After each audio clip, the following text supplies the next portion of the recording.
ओम नमो भगवते वासुदेवाय। बृहस्पतिवार का व्रत बड़ा ही फलदायी माना जाता है। बृहस्पतिवार के दिन श्री हरि विष्णु की पूजा का विधान है। बृहस्पति देव और केले के पेड़ की भी पूजा की जाती है। बृहस्पति देव को बुद्धि का कारक माना जाता है और केले के पेड़ को हिंदू धर्म अनुसार बेहद पवित्र माना जाता है। बृहस्पतिवार के दिन भगवान बृहस्पति देव की पूजा अर्चना के लिए बृहस्पतिवार का व्रत करने और बृहस्पतिवार व्रत की कथा का श्रवण करना चाहिए। इस व्रत को करने और व्रत कथा सुनने से सभी स्त्री पुरुषों की सभी मनोकामनाएं पूर्ण होती हैं। इस व्रत से धन संपत्ति की प्राप्ति होती है, निसंतानों को पुत्र की प्राप्ति होती है, परिवार में सुख शांति बनी रहती है और सभी आनंद पूर्वक रहते हैं। इस व्रत में व्रत कथा का श्रवण करने का एक विशेष महत्व है। आइए आज हम आपको सुनाते हैं बृहस्पतिवार की व्रत कथा। भारत वर्ष में एक प्रतापी और दानी राजा राज्य करता था। वह नित्य गरीबों और ब्राह्मणों की सहायता करता। यह बात उसकी रानी को अच्छी नहीं लगती थी। वह ना तो गरीबों को दान देती, ना ही भगवान का पूजन करती थी और राजा को भी दान देने से मना किया करती थी। एक दिन राजा शिकार खेलने वन को चले गए तो रानी महल में अकेली थी। उसी समय बृहस्पति देव साधु वेश में राजा के महल में भिक्षा के लिए आए और भिक्षा मांगी। रानी ने भिक्षा देने से इनकार किया और कहा कि हे साधु महाराज, मैं तो दान पुण्य से तंग आ गई हूँ। मेरा पति सारा धन लुटाते रहते हैं। मेरी इच्छा है कि हमारा सारा धन नष्ट हो जाए, फिर ना रहेगा बांस और ना बजेगी बांसुरी। साधु ने कहा कि हे देवी, तुम तो बड़ी ही विचित्र हो। धन संतान तो सभी चाहते हैं, पुत्र और लक्ष्मी तो पापी के घर में भी होने चाहिए। यदि तुम्हारे पास अधिक धन है तो भूखों को भोजन दो, प्यासों के लिए प्याऊ बनवाओ, मुसाफिरों के लिए धर्मशालाएं खुलवाओ और जो निर्धन हैं अपनी कुंवारी कन्याओं का विवाह नहीं कर सकते, उनका विवाह करा दो।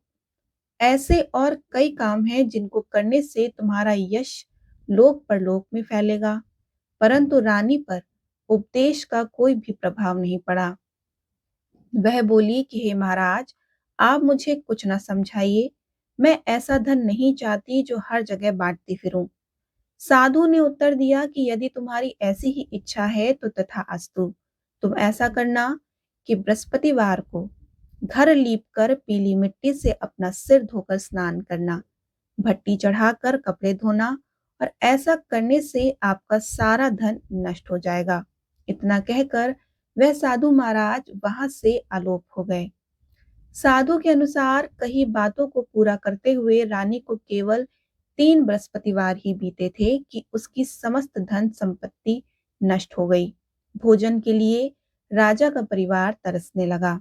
तब एक दिन राजा ने रानी से बोला कि हे रानी, तुम यहीं रहो, मैं दूसरे देश को जाता हूँ।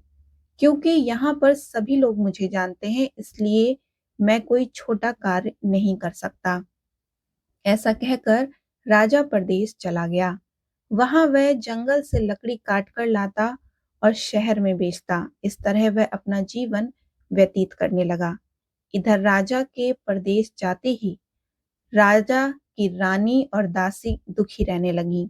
एक बार जब रानी और दासी को 7 दिन तक बिना भोजन के रहना पड़ा, तो रानी ने अपनी दासी से कहा कि हे दासी, पास ही के नगर में मेरी बहन रहती है। वह बड़ी धनवान है, तो उसके पास जा और कुछ ले आ, ताकि थोड़ी बहुत गुजर बसर हो जाए। दासी रानी की बहन के पास गई। उस दिन बृहस्पतिवार था और रानी की बहन उस समय बृहस्पतिवार व्रत की कथा सुन रही थी। दासी ने रानी की बहन को अपनी रानी का संदेश दिया, लेकिन रानी की बड़ी बहन ने कोई उत्तर नहीं दिया। जब दासी को रानी की बहन से कोई उत्तर नहीं मिला तो वह बड़ी दुखी हुई और उसे क्रोध भी आया। दासी ने वापस आकर रानी को सारी बात बता दी। यह सुनकर रानी ने अपने भाग्य को कोसा। उधर रानी की बहन ने सोचा कि मेरी बहन की दासी आई थी, परंतु मैं उससे कुछ नहीं बोली। इससे वह बहुत दुखी हुई होगी। कथा सुनकर और पूजन समाप्त करके वह अपनी बहन के घर आई और कहने लगी कि हे बहन, मैं बृहस्पतिवार का व्रत कर रही थी। तुम्हारी दासी मेरे घर आई थी, परंतु जब तक कथा होती है तब तक ना तो उठते हैं और ना ही बोलते हैं। इसलिए मैं नहीं बोली। कहो दासी क्यों गई थी? रानी बोली कि बहन, तुमसे क्या छिपाऊं, हमारे घर में खाने तक को अनाज नहीं है। ऐसा कहते कहते रानी की आंखें भर आई। उसने दासी समेत पिछले 7 दिनों से भूखे रहने तक की बात अपनी बहन को विस्तार पूर्वक सुना दी। रानी की बहन बोली कि देखो बहन, भगवान बृहस्पति देव सबकी मनोकामना पूर्ण करते हैं। शायद तुम्हारे घर में अनाज रखा हो, जरा देखो। पहले तो रानी को विश्वास नहीं हुआ, पर बहन के आग्रह करने पर उसने अपनी दासी को अंदर भेजा तो उसे सचमुच अनाज का एक खड़ा मिल गया। यह देखकर दासी बहुत हैरान हुई। दासी रानी से कहने लगी कि हे रानी, जब हमको भोजन नहीं मिलता तो हम व्रत ही तो करते हैं। इसलिए क्यों ना इनसे व्रत की कथा और विधि पूछ लें, ताकि हम भी व्रत कर सकें। तब रानी ने अपनी बहन से बृहस्पतिवार व्रत के बारे में पूछा। उसकी बहन ने बताया कि बृहस्पतिवार के व्रत में चने की दाल और मुनक्का से भगवान विष्णु का केले की जड़ में पूजन करें तथा दीपक जलाएं, व्रत कथा सुने और पीला भोजन ही करें। इससे बृहस्पति देव प्रसन्न होते हैं। और व्रत और पूजन विधि बताकर रानी की बहन अपने घर लौट गई। 7 दिन के बाद जब बृहस्पतिवार आया तो रानी और दासी ने व्रत रखा। घुड़साल में जाकर चना और गुड़ लेके आई। फिर उसे केले की जड़ तथा भगवान विष्णु का पूजन किया। तब पीला भोजन कहाँ से आए, इस बात को लेकर दोनों बहुत दुखी थे। चूंकि उन्होंने व्रत रखा था, इसलिए बृहस्पति देव उनसे प्रसन्न थे। इसलिए वे एक साधारण व्यक्ति का रूप धारण कर 2 थालों में सुंदर पीला भोजन दासी को दे गए। भोजन पाकर दासी बहुत प्रसन्न हुई और फिर रानी के साथ मिलकर भोजन ग्रहण किया। उसके बाद वे सभी गुरुवार का व्रत करने लगी और पूजन करने लगी। बृहस्पतिवार बृहस्पति भगवान की कृपा से उनके पास फिर से धन संपत्ति आ गई, परंतु रानी फिर से पहले की तरह आलस करने लगी। तब दासी बोली कि रानी, देखो, तुम पहले इस प्रकार आलस करती थी, तुम्हें धन रखने में कष्ट होता था, इस कारण सभी धन नष्ट हो गया। अब जब भगवान बृहस्पति की कृपा से धन मिला है तो फिर तुम फिर से आलस कर रही हो। रानी को समझाते हुए दासी कहती है कि बड़ी मुसीबतों के बाद हमें यह धन पाया है, इसलिए हमें दान पुण्य करना चाहिए, भूखे मनुष्यों को भोजन कराना चाहिए, धन को शुभ कार्यों में खर्च करना चाहिए, जिससे तुम्हारे कुल का यश बढ़ेगा, स्वर्ग की प्राप्ति होगी और पितृ भी प्रसन्न होंगे। दासी की बात मानकर रानी अपना धन शुभ कार्यों में खर्च करने लगी, जिससे पूरे नगर में उसका यश फैल गया। एक दिन राजा दुखी होकर जंगल में एक पेड़ के नीचे आसन जमाकर बैठ गया। वह अपनी दशा को याद करके व्याकुल होने लगा और बृहस्पतिवार का दिन था। एकाएक उसने देखा कि एक निर्जन वन में एक साधु प्रकट हुए हैं। वह साधु वेश में स्वयं बृहस्पति देवता थे। लकड़हारे के सामने आकर बोले, हे लकड़हारे, इस सुनसान जंगल में तो चिंता मग्न क्यों बैठा है? लकड़हारे ने दोनों हाथ जोड़कर प्रणाम किया और उत्तर दिया कि हे महात्मा जी, आप तो सब कुछ जानते हैं, मैं क्या कहूँ। यह कहकर रोने लगा और साधु को अपनी आत्मकथा सुनाई। महात्मा जी ने कहा कि तुम्हारी स्त्री ने बृहस्पति के दिन बृहस्पति भगवान का निरादर किया है, जिसके कारण रुष्ट होकर उन्होंने तुम्हें ये दशा दी है। अब तुम चिंता को दूर करके मेरे कहने पर चलो, तुम्हारे सब कष्ट दूर हो जाएंगे और भगवान पहले से भी अधिक संपत्ति देंगे। तुम बृहस्पति के दिन कथा किया करो, 2 पैसे के चने मुनक्का लाकर उसका प्रसाद बनाओ और शुद्ध जल से लोटे में शक्कर मिलाकर अमृत तैयार करो। कथा के पश्चात अपने सारे परिवार और सुनने वाले प्रेमियों में अमृत और प्रसाद बांटकर आप भी ग्रहण करो। ऐसा करने से भगवान तुम्हारी सभी मनोकामनाएं पूर्ण करेंगे। साधु के ऐसे वचन सुनकर लकड़हारा बोला कि हे प्रभु, मुझे लकड़ी बेचकर इतना पैसा नहीं मिलता जिससे भोजन के उपरांत कुछ बचा सकूं। मैंने रात्रि में अपनी स्त्री को व्याकुल देखा है। मेरे पास कुछ भी नहीं है जिससे मैं उसकी खबर मांगा सकूं। साधु ने कहा कि हे लकड़हारे, तुम किसी बात की चिंता मत करो। बृहस्पति के दिन तुम रोजाना की तरह लकड़ियां लेकर शहर को जाओ। तुमको रोज से दोगुना धन प्राप्त होगा, जिससे तुम भली भांति भोजन कर लोगे तथा बृहस्पति देव की पूजा का सामान भी आ जाएगा। इतना कहकर साधु अंतर्ध्यान हो गए। धीरे धीरे समय व्यतीत होने लगा। फिर वही बृहस्पतिवार का दिन आया। लकड़हारा जंगल से लकड़ी काट कर किसी शहर में बेचने गया। उसे उस दिन और दिन से अधिक पैसा मिला। राजा ने चना गुड़ आदि लाकर गुरुवार का व्रत किया और उस दिन से उसके सभी कलेश दूर हुए। परंतु जब दोबारा बृहस्पतिवार का दिन आया तो बृहस्पतिवार का व्रत करना भूल गया। इस कारण बृहस्पति भगवान नाराज हो गए। उस दिन उस नगर के राजा ने विशाल यज्ञ का आयोजन किया तथा शहर में यह घोषणा करा दी कि कोई भी मनुष्य अपने घर में भोजन न बनावे, न आग जलावे, समस्त जनता मेरे यहाँ भोजन करने आवे। इस आज्ञा को जो न मानेगा उसे फांसी की सजा दे दी जाएगी। इस तरह की घोषणा संपूर्ण नगर में करवा दी गई। राजा की आज्ञा अनुसार शहर के सभी लोग भोजन करने गए, लेकिन लकड़हारा कुछ देर से पहुंचा, इसलिए राजा उसको अपने साथ घर लिवा ले गए और ले जाकर भोजन करा रहे थे तो रानी की दृष्टि उस खूंटी पर पड़ी जिस पर उसका हार लटका हुआ था। वह वहां पर दिखाई नहीं दिया। रानी ने निश्चय किया कि मेरा हार इस मनुष्य ने चुरा लिया। इसी समय सिपाहियों को बुलाकर उसको कारागार में डलवा दिया। जब लकड़हारा कारागार में पड़ गया तो वह बहुत दुखी होकर विचार करने लगा कि ना जाने कौन सा पूर्व जन्म का ये कर्म से मुझे यह दुख प्राप्त हुआ। उसी साधु को याद करने लगा जो कि जंगल में मिला था। उसी समय तत्काल बृहस्पति देव साधु के रूप में प्रकट हुए और उसकी दशा को देखकर कहने लगे कि अरे मूर्ख, तूने बृहस्पति देव की कथा नहीं करी, इस कारण तुझे दुख प्राप्त हुआ है। अब चिंता मत कर, बृहस्पतिवार के दिन कारागार के दरवाजे पर 4 पैसे पड़े मिलेंगे, उनसे तू बृहस्पति देव की पूजा करना, तभी तेरे सारे कष्ट दूर हो जाएंगे। बृहस्पति के दिन उसे 4 पैसे मिले। लकड़हारे ने कथा कही। उसी रात्रि को बृहस्पति देव ने उस नगर के राजा को स्वप्न में कहा कि हे राजा, तुमने जिस आदमी को कारागार में बंद किया है वह निर्दोष है। वह राजा है, उसे छोड़ देना। रानी का हार उसी खूंटी पर लटका है। अगर तू ऐसा नहीं करेगा तो तेरे राज्य को नष्ट कर दूंगा।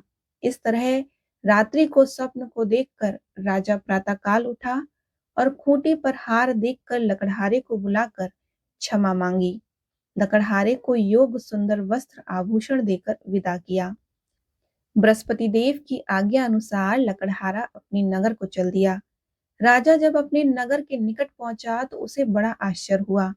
नगर में पहले से अधिक बाग, तालाब, कुएं तथा बहुत सी धर्मशाला, मंदिर आदि बन गई। राजा ने पूछा, यह किसका बाग है और धर्मशाला है? तब नगर के सब लोग कहने लगे कि यह सब रानी और दासी का है। तो राजा को आश्चर्य हुआ और गुस्सा भी आया कि जब रानी ने यह खबर सुनी कि राजा आ रहे हैं, अपनी दासी से कहा कि हे दासी, देखो राजा हमको कितनी बुरी हालत में छोड़ गए थे। हमारी ऐसी हालत देखकर वह लौट ना जाए, इसलिए तू दरवाजे पर खड़ी हो जा। आज्ञा अनुसार दासी दरवाजे पर खड़ी हो गई और राजा आए तो उन्हें अपने साथ लिवा लाई। तब राजा ने क्रोध करके अपनी रानी से पूछा कि यह धन तुम्हें कैसे प्राप्त हुआ? तब उन्होंने कहा कि हमें यह सब धन बृहस्पति देव के इस व्रत के प्रभाव से प्राप्त हुआ है। राजा ने निश्चय किया कि 7 रोज बाद तो सभी बृहस्पति देव का पूजन करते हैं, परंतु मैं प्रतिदिन में 3 बार कहानी तथा रोज व्रत किया करूंगा। अब हर समय राजा के दुपट्टे में चने की दाल बंधी रहती तथा दिन में 3 बार कहानी कहता। एक रोज राजा ने विचार किया कि चलो अपनी बहन के यहाँ हो आवे। इस तरह निश्चय कर राजा घोड़े पर सवार हो अपनी बहन के यहाँ चलने लगा। मार्ग में उसने देखा कि कुछ आदमी एक मुर्दे को लिए जा रहे हैं, तो उन्हें रोककर राजा ने कहा कि अरे भाइयों, मेरी बृहस्पति देव की कथा सुन लो। वे बोले, लो हमारा तो आदमी मर गया है, इसको अपनी कथा की पड़ी है। परंतु कुछ आदमी बोले कि अच्छा कहो, हम तुम्हारी कथा भी सुनेंगे। राजा ने दाल निकाली और जब कथा आधी हुई कि मुर्दा हिलने लग गया, और जब कथा समाप्त हो गई तो राम राम करके मनुष्य उठकर खड़ा हो गया। आगे मार्ग में उसे एक किसान खेत में हल चलाता मिला। राजा ने उससे देखा और उससे बोला कि अरे भैया, तुम मेरी बृहस्पतिवार की कथा सुन लो। किसान बोला कि जब तक मैं तेरी कथा सुनूंगा तब तक 4 हरिया जोत लूंगा, अपनी कथा किसी और को सुनाना। इस तरह राजा आगे चलने लगा और राजा के हटते ही बैल पछाड़ खार कर गिर गए तथा किसान के पेट में बड़ी जोर का दर्द होने लगा। उस समय उसकी माँ रोटी लेकर आई तो उसने यह सब देखा, तो अपने पुत्र से सब हाल पूछा और बेटे ने सभी हाल कह दिया। तो बुढ़िया दौड़ी दौड़ी उस घुड़सवार के पास गई और उससे बोली कि मैं तेरी कथा सुनूंगी, तू अपनी कथा मेरे खेत पर चलकर ही कहना। राजा ने बुढ़िया के खेत पर जाकर कथा कही, जिसके सुनते ही वह बैल उठकर खड़े हुए तथा किसान के पेट का दर्द भी बंद हो गया। राजा अपनी बहन के घर पहुंचा। बहन ने भाई की खूब मेहमानी करी। दूसरे रोज प्रातःकाल राजा जगा तो वह देखने लगा कि सब लोग भोजन कर रहे हैं। राजा ने अपनी बहन से कहा कि ऐसा कोई मनुष्य है जिससे भोजन नहीं किया हो, मेरी बृहस्पतिवार की कथा सुन ले। बहन बोली कि हे भैया, यह देश ऐसा है कि पहले यहाँ भोजन करते हैं, बाद में अन्य काम। अगर कोई पड़ोस में हो तो देखाऊं। वह ऐसा कहकर देखने चली गई, परंतु उसे कोई ऐसा व्यक्ति नहीं मिला जिसने भोजन न किया हो। अतः वह एक कुम्हार के घर गई, जिसका लड़का बीमार था। उसे मालूम हुआ कि उनके यहाँ 3 रोज से किसी ने भोजन नहीं किया। रानी ने अपनी भाई की कथा सुनने के लिए कुम्हार से कहा और वह तैयार हो गया। राजा ने जाकर बृहस्पतिवार की कथा कही, जिसको सुनकर उसका लड़का ठीक हो गया। अब तो राजा की प्रशंसा होने लगी। एक रोज राजा ने अपनी बहन से कहा कि हे बहन, हम अपने घर को जाएंगे, तुम भी तैयार हो जाओ। राजा की बहन ने अपनी सास से कहा और सास ने कहा कि हाँ चली जा, परंतु अपने लड़कों को मत ले जाना, क्योंकि तेरे भाई की कोई भी औलाद नहीं है। ने अपने भैया से कहा कि हे भैया, मैं तो चलूंगी पर कोई बालक नहीं जाएगा। राजा बोला कि जब कोई बालक नहीं चलेगा तो तुम ही क्या करोगी। बड़े दुखी मन से राजा अपने नगर को लौट आया। राजा ने अपनी रानी से कहा कि हम निर्वंशी हैं, हमारा मुंह देखने का धर्म नहीं है और कुछ भोजन आदि नहीं किया। रानी बोली कि हे प्रभु, बृहस्पति देव ने हमें सब कुछ दिया है, वह हमें औलाद अवश्य देंगे। उसी रात को बृहस्पति देव ने राजा को स्वप्न में कहा कि हे राजा, उठो, सभी सोच त्याग दे, तेरी रानी गर्भ से है। और राजा की यह बात सुनकर बड़ी खुशी हुई। 9वें महीने में उसके गर्भ से एक सुंदर पुत्र पैदा हुआ। तब राजा बोला कि हे रानी, स्त्री बिना भोजन के रह सकती है पर बिना कहे नहीं रह सकती। जब मेरी बहन आवे तुम मुझसे कुछ कहना मत। रानी ने सुनकर हाँ कह दिया। जब राजा की बहन ने यह शुभ समाचार सुना तो वह बहुत खुश हुई तथा बधाई लेकर अपने भाई के यहाँ आई। तभी रानी ने कहा कि घोड़ा चढ़कर तो नहीं आई, गधा चढ़ी आई। राजा की बहन बोली, भाभी, मैं इस प्रकार ना कहती तो तुम्हें औलाद कैसे होती। बृहस्पति देव ऐसे ही हैं, जैसे जिसके मन की कामनाएं सभी को पूर्ण करते हैं। जो सद्भावना पूर्वक बृहस्पतिवार का व्रत करता है एवं उनकी कथा पढ़ता अथवा सुनता है या दूसरों को सुनाता है, बृहस्पति देव उसकी सभी मनोकामनाएं पूर्ण करते हैं। भगवान बृहस्पति देव उसकी सदैव रक्षा करते हैं। संसार में जो मनुष्य सद्भावना से भगवान का पूजन व्रत सच्चे हृदय से करते हैं तो उनकी सभी मनोकामनाएं पूर्ण होती हैं। जैसी सच्ची भावना से रानी और राजा ने उनकी कथा का गुणगान किया तो उनकी सभी इच्छाएं बृहस्पति देव जी ने पूर्ण की। इसलिए पूर्ण कथा सुनने के बाद प्रसाद लेकर जाना चाहिए। हृदय से उनका मनन करते हुए जयकारा बोलना चाहिए। बोलिए बृहस्पति भगवान की जय। बोलिए श्री हरि विष्णु भगवान की जय। आइए अब आपको सुनाते हैं बृहस्पतिवार व्रत की दूसरी कथा। एक बार देवराज इंद्र स्वर्ग में अपने सिंहासन पर विराजमान थे। सारे देवता, ऋषि, गंधर्व, किन्नर आदि भी उस सभा में उपस्थित थे। तभी देवगुरु बृहस्पति जी वहां पर आ गए तो उनके सम्मान में सभी खड़े हो गए। किंतु उस दिन देवराज इंद्र अहंकार वश ना तो खड़े हुए और जैसे वो पहले उनका आदर करते थे वैसा उनका आदर भी नहीं किया। देवगुरु बृहस्पति जी इससे अपना अनादर समझकर वहां से चले गए। तब देवराज इंद्र को अपने किए पर बहुत दुख हुआ। उन्हें लगा कि उन्होंने देवगुरु का अनादर कर दिया और देवगुरु उनसे रुष्ट हो गए हैं। उन्हें अपनी भूल का एहसास हो गया था। देवराज ने सोचा कि देवगुरु के ही आशीर्वाद से उन्हें स्वर्ग का वैभव मिला है, तो वो अपने क्रोध से सब नष्ट कर सकते हैं। इसलिए उनके क्षमा मांगने का विचार कर देवराज इंद्र उनके पास गए। देवगुरु बृहस्पति जी ने अपने योग बल से जान लिया कि देवराज इंद्र उनसे क्षमा मांगने के लिए वहां आ रहे हैं, किंतु क्रोधवश उनसे भेंट न करने की इच्छा से देवगुरु वहां से अंतर्ध्यान हो गए। जब देवराज इंद्र को देवगुरु बृहस्पति वहां नहीं मिले तो वो निराश होकर वापस लौट आए। यह समाचार जब दैत्यों के राजा वर्ष वर्मा ने सुना तो उसने दैत्य गुरु शुक्राचार्य से भेंट की और उनकी आज्ञा से इंद्रलोक पर आक्रमण कर दिया। देवगुरु की कृपा प्राप्त न होने के कारण देवता दैत्य से हारने लगे। तब देवताओं ने ब्रह्मा जी को सारा वृतांत सुनाया और उनसे सहायता मांगी। वो उन्हें दैत्यों को किस प्रकार बचाएं। तब ब्रह्मा जी ने उनसे कहा कि तुमसे बड़ा अपराध हुआ है जो तुमने देवगुरु को क्रोधित कर दिया।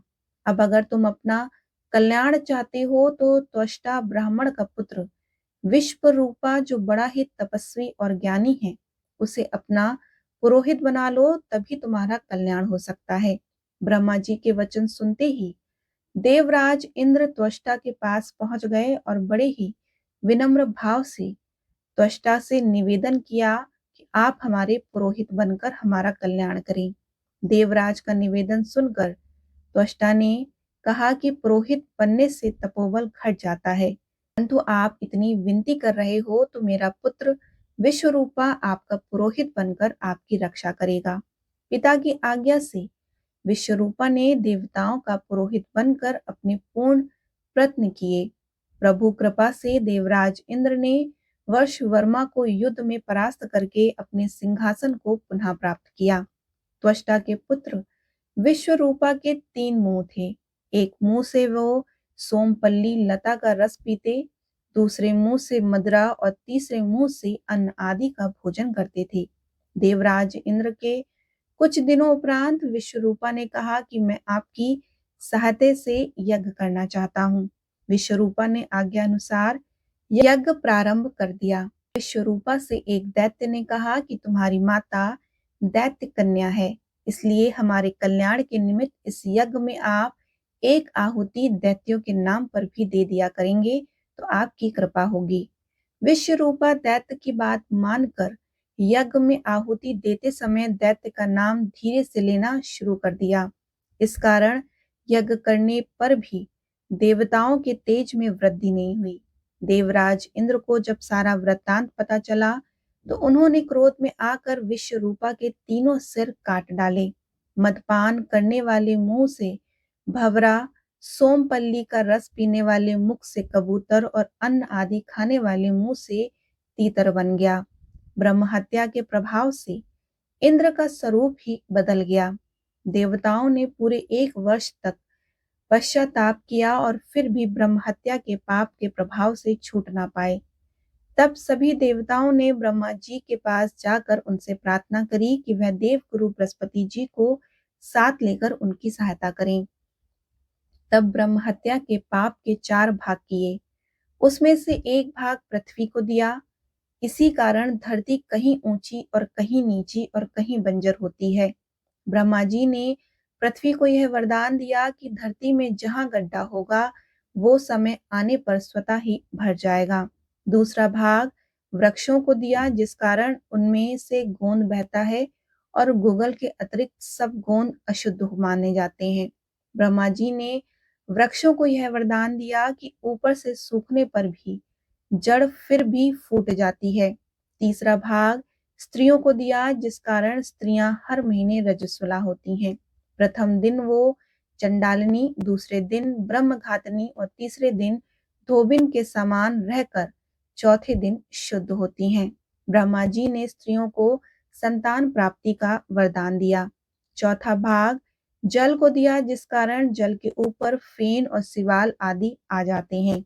ब्रह्मा जी ने जल को यह वरदान दिया कि उसे जिस चीज में डाला जाएगा उसका भार बढ़ जाएगा। देवराज इंद्र को इस प्रकार से ब्रह्म हत्या से पाप से मुक्ति मिली। जो भी मनुष्य इस कथा को पढ़ता है, सुनता है या सुनाता है, उसके सभी पाप देव गुरु बृहस्पति जी की कृपा से नष्ट हो जाते हैं। बृहस्पतिवार के दिन अग्नि पुराण के अनुसार बृहस्पतिवार का व्रत अनुराधा नक्षत्र युक्त गुरुवार से आरंभ करके लगातार 7 गुरुवार करना चाहिए। इस दिन प्रातः उठकर भगवान विष्णु का ध्यान कर व्रत का संकल्प लेना चाहिए। बृहस्पति देव का ध्यान करना चाहिए। इस दिन पीले वस्त्र, पीले फलों का प्रयोग करना चाहिए। इसके बाद फल फूल पीले वस्त्र से भगवान बृहस्पति देव और विष्णु जी की पूजा करनी चाहिए। पूजा के बाद कथा सुननी या पढ़नी चाहिए। प्रसाद के रूप में केले चढ़ाना शुभ माना जाता है, लेकिन इन केलों का दान में ही दे देना चाहिए। शाम के समय बृहस्पतिवार की कथा सुननी चाहिए और मान्यता अनुसार इस दिन एक बार बिना नमक का पीला भोजन करना चाहिए। भोजन में चने की दाल का भी प्रयोग किया जा सकता है। बोलिए बृहस्पति देव की जय। भगवान श्री हरि विष्णु भगवान की जय।